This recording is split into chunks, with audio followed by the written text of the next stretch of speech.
Hello दोस्तों, ज्ञान take में आप सभी का स्वागत है। आज हम सुभद्रा कुमारी चौहान जी द्वारा लिखी एक बहुत ही प्रसिद्ध कहानी वेश्या की लड़की को पढ़ेंगे। तो चलिए वीडियो को शुरू करते हैं। वेश्या की लड़की सुभद्रा कुमारी चौहान की कहानी। छाया प्रमोद की सहपाठिनी थी। प्रमोद नगर के एक प्रतिष्ठित और कुलीन ब्राह्मण परिवार का लड़का था। और छाया थी नगर की एक प्रसिद्ध नर्तकी की इकलौती कन्या। नगर में एक बहुत बड़ा राधा कृष्ण का मंदिर था, जहां न जाने कितना सदाव्रत रोज बन जाता था। सैकड़ों साधु संत मंदिर में पड़े पड़े भगवत भजन करते, मनमाना भोजन करते और करते मनमाना अनाचार। छाया की माँ इसी मंदिर की प्रधान नर्तकी थी। मंदिर को छोड़कर दूसरी जगह वह गाने बजाने कभी न जाती। मंदिर के प्रधान पुजारी की उस पर विशेष कृपा थी, इसलिए उसे किसी बात की कमी न थी। गंगा के किनारे उसकी विशाल कोठी थी, जहां से सदा संगीत की मधुर ध्वनि आया करती।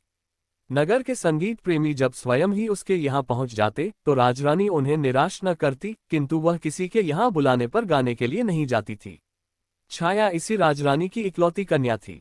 राजरानी की सारी आशाएं इसी कन्या के ऊपर अवलंबित थीं। विद्याध्ययन की ओर छाया की अधिक रुचि देखकर राजरानी ने उसे स्कूल में भर्ती करवा दिया। छाया नगर की कुछ पुरानी प्रथा के अनुयायियों के विरोध करने पर भी कुलीन घर की लड़कियों के साथ पढ़ते पढ़ते कॉलेज तक पहुंच गई। और जिस दिन पहले पहल वह कॉलेज पहुंची, प्रमोद से उसकी पहचान हो गई। ये पहचान ही बनकर न रह सकी। धीरे धीरे वह मित्रता में परिवर्तित हुई और अंत में उसने प्रणय का रूप धारण कर लिया, जिसका परिणाम ये हुआ कि परिवार वालों का विरोध, तिरस्कार और प्रताड़ना न तो प्रमोद को ही उसके पथ से विचलित कर सका न छाया को। विवाह के लिए उन्हें कोर्ट का सहारा लेना पड़ा। कोर्ट में रजिस्ट्री होने के बाद आर्य समाज मंदिर में उनका विवाह वैदिक रीति से संपन्न हुआ। अग्नि को साक्षी देकर वह दोनों पति पत्नी के पवित्र बंधन में बंध गए। बचपन से ही कुलीन घर की लड़कियों के साथ मिलते जुलते रहने के कारण उनके रीति रिवाजों को देखते देखते छाया के हृदय में एक कुल वधू का जीवन बिताने की प्रबल उत्कंठा जागृत हो उठी थी। प्रमोद के साथ विवाह सूत्र में बंधकर छाया ने उसी सुख का अनुभव किया। वह एक कुल वधू की ही तरह प्रमोद के इशारों पर नाचना चाहती थी। प्रमोद के नहा चुकने पर अपने हाथ से ही वह प्रमोद के कपड़े धोती। अभ्यस्त न होने पर भी दोनों समय प्रमोद के लिए वह अपने ही हाथ से भोजन बनाती और थाली परोसने के बाद जब तक प्रमोद भोजन करते वह उन्हें पंखा झला करती। प्रमोद के भोजन कर चुकने के बाद उनकी जूठी थाली में भोजन करने में वह एक अकथनीय सुख का अनुभव करती। इसके पहले इस प्रकार काम करने का उसके जीवन में कभी अवसर न आया था, किंतु धीरे धीरे उसने अपने आप को ऐसा अभ्यस्त कर लिया कि उसे कोई काम करने में कठिनाई न पड़ती। राजरानी को पुत्री की परिस्थितियों का पता लगता ही रहता था। वह सोचती कि मेरे साथ रहकर छाया यहाँ रानियों की तरह हुकूमत कर सकती थी। बड़े बड़े विद्वान रईस तक यहाँ आकर उसकी कदमबोसी कर जाया करते, किंतु उसकी तो मति ही पलट गई है। अपने आप ही उसने दासियों का सा जीवन स्वीकार कर लिया है। छाया को किसी प्रकार फिर से अपने चंगुल में फांस लेने के प्रयत्न में वह अब भी लगी रहती। वह सोचती ऐश आराम में पली हुई लड़की कितने दिनों तक कष्ट का जीवन बिता सकेगी, कभी न कभी चेतेगी और आवेगी। किंतु छाया तो माता के घर के ऐश आराम को घृणा की दृष्टि से देखती थी। यहाँ वह इस कष्ट में भी जिस सुख का अनुभव करती, उसकी आत्मा को जितनी शांति मिलती थी, उस रूप के हाट में, उस वैभव की चकाचौंध में उसके शतांश का भी स्वप्न देखना छाया के लिए दुराशा मात्र थी। छाया प्रमोद के विशुद्ध और पवित्र प्रेय के ऊपर संसार की सारी विभूतियों को निछावर कर सकती थी। प्रमोद के साथ यह छोटा सा मकान उसे नंदन वन से भी अधिक सुहावना जान पड़ता था। सारांश ये कि छाया को कोई इच्छा न थी। प्रमोद का प्यार और उनके चरणों की सेवा का अधिकार वह सब कुछ पा चुकी थी। प्रमोद के विवाह के बाद प्रमोद के माता पिता ने उन्हें अपने परिवार में सम्मिलित नहीं किया। अपने इकलौते बेटे को त्याग देने में उन्हें कष्ट बहुत था, किंतु प्रमोद के इस कृत्य ने समाज में उनका सिर नीचा कर दिया था, अतएव वह प्रमोद को क्षमा न कर सके। स्वाभिमानी प्रमोद ने भी माता पिता से क्षमा की याचना न की। अपनी समझ में उन्होंने कोई बुरा काम न किया था, इसलिए शहर में ही पिता ने कई मकानों के रहने पर भी वे किराए के मकान में रहने लगे। परिवार और समाज ने प्रमोद को त्याग दिया था, किंतु उनके कुछ अपने ऐसे मित्र थे जो उन्हें इस समय भी अपनाए हुए थे। अपने इस छोटे से इन्हें गिने मित्रों के संसार में छाया के साथ रहकर प्रमोद को अब और किसी वस्तु की आवश्यकता न थी।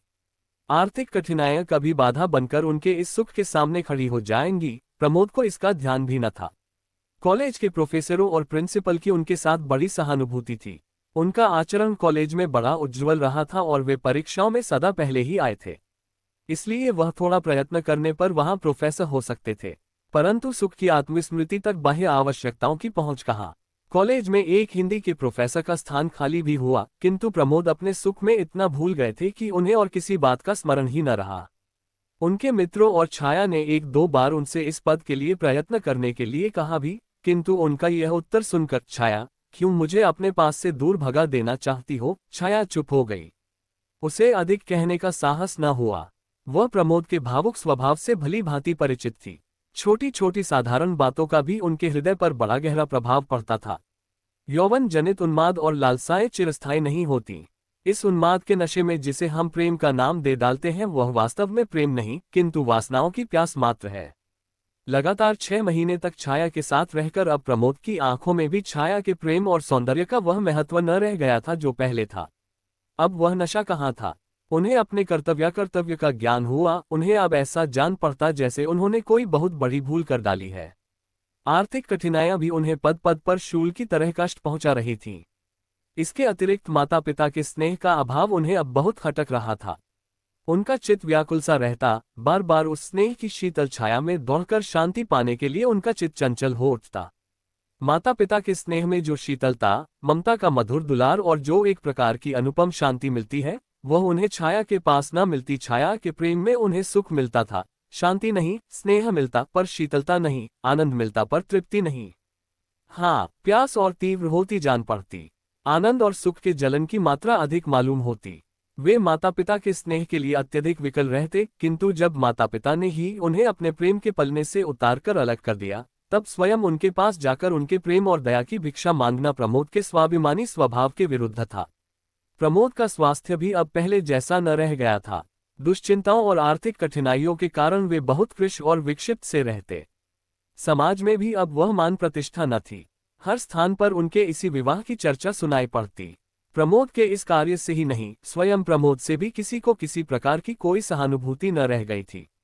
सब लोग प्रायः यही कहते कि प्रमोद 2-3 साल के बाद अपने इस कृत्य पर पछताएगा। यह विवाह प्रमोद सरी के विवेकी और विद्वान युवक के अनुकूल नहीं हुआ। ठहरी तो आखिर वेश्या की ही लड़की न, कितने दिन तक साथ देगी। वेश्याएं भी किसी की होकर रही हैं या यही रहेगी। इस प्रकार न जाने कितने तरह के आक्षेप प्रमोद के सुनने में आते। इन सब बातों को सुन सुनकर प्रमोद की आत्मा विचलित सी हो उठी। उन्हें इन सब बातों का मूल कारण छाया ही जान पड़ती। वे सोचते, कहाँ से मेरी छाया से पहचान हुई। न उससे मेरी पहचान होती और न विपत्तियों का समूह इस प्रकार मुझ पर टूट पड़ता। वे अब छाया से कुछ खींचे खींचे से रहने लगे। उनके प्रेम में अपने आप शिथिलता आने लगी।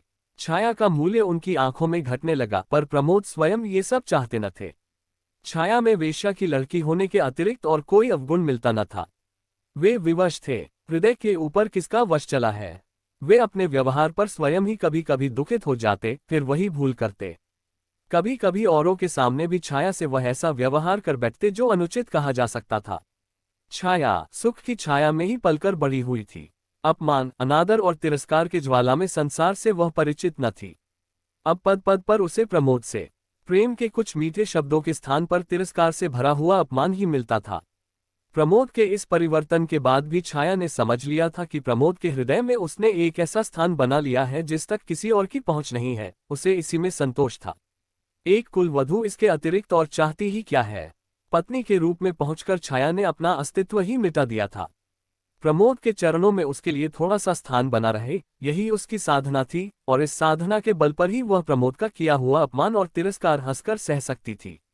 उसके ऊपर उस अपमान और तिरस्कार का अधिक प्रभाव न पड़ता। प्रमोद के जरा हंसकर बोलने पर वह सब कुछ भूल जाती थी। उसे कुछ याद रहता तो केवल प्रमोद का मधुर व्यवहार। प्रमोद के माता पिता आखिर पुत्र को कितने दिनों तक छोड़कर रह सकते थे, और अब तो प्रमोद के साथ साथ उन्हें छाया पर भी ममता हो गई थी। उनका क्रोध 1-1.5 महीने से अधिक न ठहर सका। वह समाज के पीछे अपने प्यारे पुत्र को नहीं छोड़ सकते थे। हृदय कहता था, चलो मना लाओ, बेटा आत्माभिमानी है तो पिता को नम्र होना चाहिए, किंतु आत्माभिमान आकर उसी समय गला पकड़ लेता। पुत्र के दरवाजे स्वयं उसे मनाने के लिए जाना उन्हें अपनी प्रतिष्ठा के अनुकूल न जान पड़ता। फिर पुत्र ही तो है, यदि वह पिता के पास तक आ जाए तो क्या उसकी शान में फर्क आ जाएगा। सारांश ये कि चंद्रभूषण और सुमित्रा अब बहू बेटे के लिए व्याकुल होते हुए भी उन्हें बुला न सके। एक दिन एक व्यक्ति ने आकर कहा कि प्रमोद बहुत दुबला हो गया है और कुछ बीमार सा है। माता का हृदय पानी पानी हो गया। उसने उसी समय एक नौकर के हाथ कुछ रुपए भेजकर कहला भेजा कि प्रमोद आकर उनसे मिल जाए। रुपए तो प्रमोद ने ले लिए क्योंकि उन्हें आवश्यकता थी, परंतु वे घर न जा सके। उन्होंने समझा माँ ने पिता की चोरी से घर में बुलवाया है, इसलिए जिस घर में वे पैदा हुए, जहाँ के जलवायु में पलकर इतने बड़े हुए, उसी घर में चोर की तरह जाना उन्हें भाया नहीं। वे नहीं गए, जाना अस्वीकार कर दिया। इससे सुमित्रा को बड़ा दुख हुआ। वे उठते बैठते चंद्रभूषण से इस बात का आग्रह करने लगी कि वे प्रमोद को स्वयं लेने जाएं, उसे मनाने में उनकी प्रतिष्ठा न कम पड़ेगी। दशरथ ने बेटे के लिए प्राण दे दिए थे, यहाँ तो जरा से सम्मान की ही बात है। पिता का हृदय तो स्वयं ही पुत्र के लिए विकल हो रहा था। वे तो स्वयं चाहते थे। अब सारी जिम्मेदारी सुमित्रा के सिर पर छोड़कर वे पुत्र को मनाने चले। कहीं छाया पैर छूने आए तो, लाख वेश्या की लड़की है पर अब तो मेरी पुत्र वधू है, क्या मैं खाली हाथ ही पैर छुआ लूंगा। सराफे की ओर घूम गए। वहां एक जोड़ी जड़ाव कंगन खरीदे और जेब में रखकर 10 कदम भी न चल पाए थे कि सामने से प्रमोद आते हुए दिखे। चंद्रभूषण के पैर रुक गए, प्रमोद भी ठिठके। झुककर उन्होंने पिता के पैर छू लिए। चंद्रभूषण की आंखों से गंगा जमुना बह निकली। प्रमोद के भी आंसू न रुक सके। दोनों कुछ देर तक इसी प्रकार आंसू बहाते रहे। कोई बातचीत न हुई। अंत में गला साफ करते हुए चंद्रभूषण ने कहा, घर चलो बेटा, तुम्हारी अम्मा रात दिन तुम्हारे लिए रोया करती है। प्रमोद ने कोई आपत्ति न की, चुपचाप पिता के साथ घर चले गए। उस दिन वे बहुत रात घर लौटे। उनकी बात जोहते जोहते छाया भूखी प्यासी सो गई थी। जब प्रमोद अपने कमरे में पहुंचे तो 12 बज रहे थे। इस समय छाया को जगाना उन्होंने उचित नहीं समझा। विलंब से लौटने का दुख था, जबकि वे भोजन कर चुके थे और छाया उनकी प्रतीक्षा में भूखी ही सो गई थी। उन्हें छाया के ऊपर दया आई। उसके सिर पर हाथ फेरते फेरते वे नींद की प्रतीक्षा करने लगे। छाया गाढ़ी निद्रा में सोई थी। उसके चेहरे पर कभी हंसी और कभी विषाद की रेखा खींच जाती थी। प्रमोद ये देख रहे थे। आज उन्हें अपने कटु व्यवहार तीर की तरह चुभने लगे। इसी सोच विचार में वे सो गए। छाया की भी नींद खुली। घड़ी की ओर देखा, 1:30 बज रहे थे। पास ही प्रमोद सुख की नींद ले रहे थे। वह बड़ी व्याकुल हुई। उसने अपने आप को न जाने कितना धिक्कारा, ऐसी नींद भी भला किस काम की। वे आए और भूखे प्यासे सो रहे और यह निगोड़ी आंखें न खुली। ये सदा के लिए बंद न हुई थी, न कभी खुलने के ही लिए तो मुंदी थी, फिर खुलने के समय पर क्यों न खुली। इसी प्रकार अनेक विचार उसके मस्तिष्क में आकर उसे विकल करने लगे। छाया फिर सो न सकी। बाकी रात उसने करवट बदलते ही बिताए। सवेरे उठकर उसने प्रमोद का कोट टटोला। उसकी जंजीर ज्यों की त्यों पड़ी थी। दूसरी जेब में 25 रुपए भी थे। जंजीर बेची भी नहीं, गिरवी भी नहीं रखी, फिर ये रुपए कहाँ से आए। प्रयत्न करने पर भी छाया इस उलझन को न सुलझा सकी। सवेरे प्रमोद सोकर उठे तब उनका चेहरा और दिनों की अपेक्षा अधिक प्रसन्न था। उठने पर उन्होंने छाया से पिता की मुलाकात, अपने घर जाने की बात और वहां के सब लोगों के व्यवहार और बर्ताव सभी बतलाए। छाया सुनकर प्रसन्न हुई, किंतु उस घर में छाया भी प्रवेश कर सकेगी या नहीं, न तो इसके विषय में प्रमोद ने कुछ कहा और न ही छाया को पूछने का साहस हुआ। अब प्रमोद की दिनचर्या बदल गई थी। वह सवेरे से उठते ही अपनी माँ के पास चले जाते, वहीं हाथ मुंह धोते, वहीं दूध पीते, फिर अखबार पढ़ते पढ़ाते, मित्रों से मिलते जुलते वे करीब 11-12 बजे घर लौटते। इस समय उन्हें घर आना ही पड़ता, क्योंकि छाया उन्हें भोजन कराए बिना खाना न खाती थी। छाया को अब प्रमोद के सहवास का अभाव बहुत खटकता था, किंतु वह प्रमोद से कुछ कह न सकती थी। वह कुछ ऐसा अनुभव करती थी जैसे प्रमोद के चरणों पर अपना सर्वस्व निछावर करके भी वह प्रमोद को उस अंश तक नहीं पा सकती है जितना एक सहधर्मिणी का अधिकार होता है। इसी प्रकार 6 महीने और बीत गए। आज वही तिथि थी जिस दिन छाया और प्रमोद विवाह के पवित्र बंधन में बंध कर एक हुए थे। वह आज बड़ी प्रसन्न थी। सवेरे उठते ही उसने स्नान किया। एक गुलाबी रंग की रेशमी साड़ी पहनी। जो कुछ आभूषण थे वह सब पहनकर वह प्रमोद के उठने की प्रतीक्षा करने लगी। प्रमोद उठे और उठकर प्रतिदिन के नियम के अनुसार पिता के घर जाने लगे। छाया ने पहले तो उन्हें रोकना चाहा, किंतु फिर कुछ सोचकर बोली, आज जरा जल्दी लौटना। क्यों, कोई विशेष काम है? प्रमोद ने पूछा। आज अपने विवाह की वर्षगांठ है। कुछ प्रसन्नता और कुछ संकोच के साथ छाया ने उत्तर दिया। होगी, उपेक्षा से कहते हुए प्रमोद ने साइकिल उठाए और वे चल दिए। छाया की आंखें डबडबा आईं। वह कातर दृष्टि से प्रमोद की ओर तब तक देखती रही जब तक वे आंखों से ओझल न हो गए। फिर भीतर आकर अन्यमनस भाव से घर के काम काज में लग गई। भोजन में आज उसने कई चीजें जो प्रमोद को बहुत पसंद थीं, बनाई, किंतु इधर भोजन का समय निकल जाने पर भी प्रमोद घर न लौटे तो वह चिंतित सी हुई। उससे रहा न गया, उठकर वह प्रमोद के घर की तरफ चली। जहां न जाना चाहती थी वहीं गई, जो कुछ न करना चाहती थी वही किया। घर के सामने पहुंचकर उसने देखा कि चंद्रभूषण तख्त पर बैठे हैं। छाया को देखते ही वे कुछ स्तंभित से हुए, किंतु तुरंत ही आदर भाव प्रदर्शित करते हुए बोल उठे, आओ बेटी, कैसे आए हो, आओ बैठो। छाया को ससुर से इस सद्व्यवहार की आशा न थी। वह उनके इस व्यवहार पर बड़ी प्रसन्न हुई। उसकी समझ में न आता था कि वह प्रमोद के विषय में कैसे पूछे। इसी पसोपेश में वह कुछ देर चुपचाप खड़ी रही। अंत में अपने सारे साहस समेटकर उसने पूछा, वे कहाँ हैं? किससे? प्रमोद को पूछती हो? वह तो इधर कल शाम से ही नहीं आया, पर हाँ, वह प्रायः मिस्टर अग्रवाल के यहाँ बैठा करता है। तुम ठहरो, मैं उसे बुलवाए देता हूँ, चंद्रभूषण ने उत्तर दिया। उधर प्रमोद की माँ दरवाजे की आड़ से खड़ी खड़ी छाया को निहार रही थी और मन ही मन सोच रही थी, कैसी चांद सी है, चाल ढाल से भी कुलीन घर की बहू बेटियों से कुछ अधिक ही जंचेगी, कम नहीं। बातचीत का ढंग कितना अच्छा है, स्वर कितना कोमल और मधुर है। चूल्हे में जाए वह समाज जिसके कारण मैं इस हीरे के टुकड़े को अपने घर में अपनी आंखों के सामने नहीं रख सकती। छाया फिर बोली, आप उन्हें न बुलवाकर मुझे ही वहां पहुंचवा दे। अच्छी बात है, कह के चंद्रभूषण अपने एक विश्वासपात्र नौकर के साथ छाया को मिस्टर अग्रवाल के घर भेजकर भीतर आए। पत्नी से कहा, वह लड़की जिसके साथ तुम्हारे बेटे ने ब्याह किया है आज आई थी। पत्नी ने तिरस्कार के स्वर में कहा, वह बेचारी तो तुम्हारे दरवाजे तक आए और तुमसे इतना भी न बन पड़ा कि उसे घर के भीतर तक लिवा लाए। चंद्रभूषण सिर खुजाने लगे, वाह, मैंने तो तुम्हारे ही डर के मारे नहीं बुलाया, नहीं तो बुलाने को क्या हुआ था, अपनी ही तो बहू है। फिर वे उठकर भीतर गए। अलमारी से वही कंगन की जोड़ी जो उस दिन उन्होंने खरीदी थी लाकर पत्नी के सामने धर दी। बोले, लो, अब जब आवे तो उसे यह कंगन पहना देना। सुमित्रा ने चकित दृष्टि से एक बार कंगन और एक बार पति की ओर देखा, फिर प्यार किंतु तिरस्कार स्वर में बोली, मेरे लिए तो ऐसा कंगन कभी न लाए थे, अपनी बहू के लिए कैसे चुपचाप खरीद लाए, किसी को मालूम भी न होने पाया। अरे तो ऐसे कंगनों के लिए कलाई भी तो वैसी ही चाहिए। कहते कहते चंद्रभूषण बाहर चले गए। कंगन उठाकर सुमित्रा ने रख लिए और उसी दिन से फिर छाया की बात जोहने लगी। छाया ने मिस्टर अग्रवाल के घर पहुंचकर देखा, प्रमोद ताश के खेल में तल्लीन है। वहां पर कई युवक और युवतियां थीं। प्रमोद सबसे हंस हंसकर बातें कर रहे थे। वहां पर मिस्टर अग्रवाल की कन्या शांता को छोड़कर छाया किसी को पहचानती न थी। शांता से छाया का परिचय भी प्रमोद ने ही करवाया था। शांता प्रमोद की बाल सहेली थी और वे उसका बहुत आदर करते थे, किंतु आज प्रमोद का शांता के पास इस तरह बैठे रह जाना और छाया की उपेक्षा करना छाया को बड़ा कष्टकर जान पड़ा। वह सोचने लगी, यहाँ न आती तो अच्छा होता। वह बैठ न सकी। 10 मिनट तक चुपचाप खड़ी देखती रही। अंत में शांता की नजर उस पर पड़ी।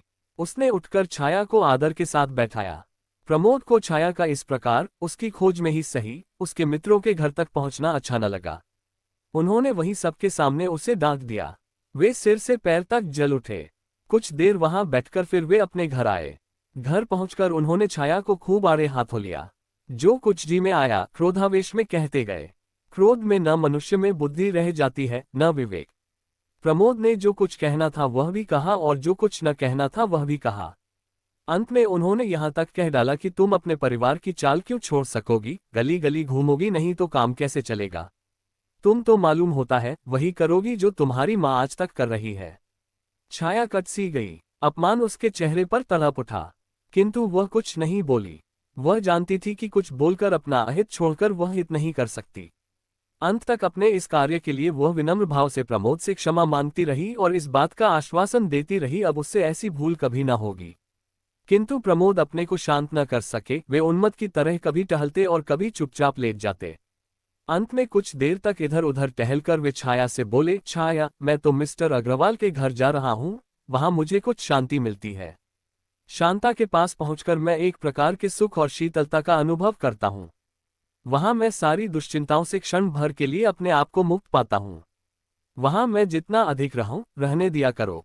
तुम्हारे पास मुझे सिवा ग्लानि और क्षोभ के कुछ नहीं मिलता। तुम्हारे पास मैं शांति नहीं किंतु अशांति ही अधिक पाता हूँ, शीतलता नहीं, मुझे जलन होती है। और यह सच तो है छाया कि अब मैं तुमसे घृणा करने लगा हूँ। तुम्हारी माँ के घर की दासी का आना जाना मैं संदेह की दृष्टि से देखता हूँ। मुझे तुम्हारे ऊपर विश्वास नहीं रह गया है। अब तुम मेरे पीछे मत पड़ो। तुम्हें स्वतंत्र किए देता हूँ। तुम चाहो तो अपनी माँ के पास जाकर सुख से रह सकती हो। मैंने तो तुम्हारे साथ इतने दिनों तक रहकर भर पाया, बस अब और अधिक मुझे अपने साथ रहने के लिए विवश मत करो। रोने धोने का मुझ पर कोई असर नहीं होगा। जहां मैं थोड़ी शांति पाता हूं वहां जाने दो, कहते हुए प्रमोद बाहर चले गए। छाया वहीं धरती पर लौटकर फूट फूट कर रोने लगी। आज उसे मालूम हुआ कि वह कितनी असहाय, कितनी विवश और कितनी दुर्बल है। संसार उसे शून्य सा होता हुआ जान पड़ा। उसे ऐसा लगता था जैसे उसका सर्वस्व कोई बरबस उससे छीने लिए जाता है। वह चीख पड़ी और रोते रोते बेहोश हो गई। पड़ोस की कुछ स्त्रियों ने आकर उसके मुंह पर पानी के छींटे दिए। छाया उठ बैठी। उस दिन वह भोजन न कर सकी। इस प्रकार विवाह की पहली वर्षगांठ संपन्न हुई। प्रमोद बहुत रात गए घर लौटे। छाया तब तक सोई न थी। वह अब भी रो रही थी। छाया की अवस्था पर प्रमोद को दया आ गई। उन्हीं की ओर से इस संग्राम की संधि का प्रस्ताव पेश हुआ। सुलह हुई और दोनों ने साथ भोजन किया। रात अच्छी कटी, किंतु सवेरे से फिर वही रफ्तार बेढंगी जो पहले थी सो अब भी है आरंभ हो गई। प्रमोद फिर कुछ तेज बातें कह के चल पड़े और छाया रोती रह गई। राजरानी अपनी पुत्री की दुरवस्था के विषय में प्रतिदिन सुना करती थी। उसने फिर अंतिम शस्त्र फेंका, दासी से कहला भेजा, अभी भी कुछ बिगड़ा नहीं है। छाया चाहे तो आकर मेरे साथ सुख से रह सकती है। यह इतनी बड़ी कोठी और लाखों की संपत्ति उसी की है। वह इतना कष्ट क्यों झेल रही है? अभी उसकी माँ तो जीवित है, इतना तो सोचे। छाया ने उसके उत्तर में माँ को कहला भेजा, मेरी नसों में सीता और सावित्री का खून दौड़ रहा है। मैं आर्य महिला हूं, मैं अपने पति के चरणों को छोड़कर नहीं जा सकती। सीता और सावित्री का महान आदर्श मुझसे कहता है कि पति ही मेरा परमेश्वर है। पति को छोड़कर स्त्री की कहीं दूसरी जगह गति नहीं हो सकती। उनसे कहना कि मेरी माँ तो मर चुकी है, मैं उन्हें अपनी माँ नहीं समझती। मेरी माँ होती तो मेरी ही तरह पवित्र जीवन बिताती। इस उत्तर से राजरानी के स्वाभिमान को धक्का सा लगा। उसने सोचा अभी और ठोकरें खाने के बाद उसकी अक्ल ठिकाने आवेगी, तब अपने आप चली आवेगी। जैसे ही दासी घर से बाहर निकली, प्रमोद ने घर में प्रवेश किया। वह सिर से पैर तक जल उठे।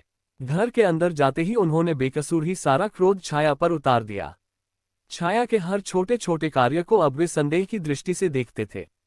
उन्हें उसके ऊपर विश्वास न रह गया था। उसकी हर एक भावभंगी में उन्हें कुछ छल, कुछ धोखा दृष्टिगोचर होता था। उन्होंने दासी के आने का कारण पूछा और छाया के सच सच कह देने पर भी वे विश्वास न कर सके।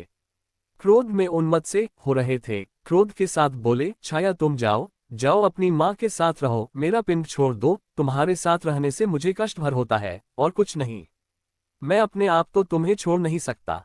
तुम अपने आप ही अपनी माँ के पास चल जाओ तो मेरे ऊपर किसी प्रकार की जिम्मेदारी न रह जाएगी। मेरा कहना मानो, मुझे इस बंधन से मुक्त कर दो छाया। तुम भी सुख से रह सकोगी, मैं भी सुख से रहूंगा। छाया ये बातें चुपचाप सुन रही थी। उसकी आंखों से आंसू बहते जाते थे। उसने हिचकियों के साथ कहा, प्रमोद तुम बंधन से मुक्त होना चाहते हो तो मैं कर दूंगी। व्यंग्य और उपेक्षा की हंसी के साथ प्रमोद ने कहा, हाँ यही चाहता हूँ छाया, मुझे बंधन से मुक्त कर दो।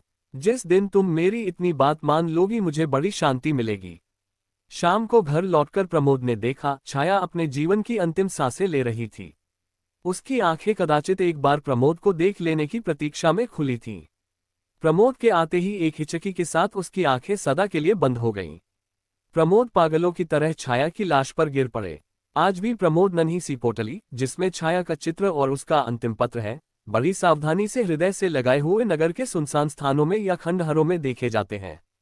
वे न कभी किसी से बोलते हैं और न किसी की बात का उत्तर देते हैं। हाँ, अपने आप ही वे कभी कभी एक विचित्र प्रकार की आवाज से कुछ कहते हैं जिसको बस वे ही समझते हैं और कोई नहीं।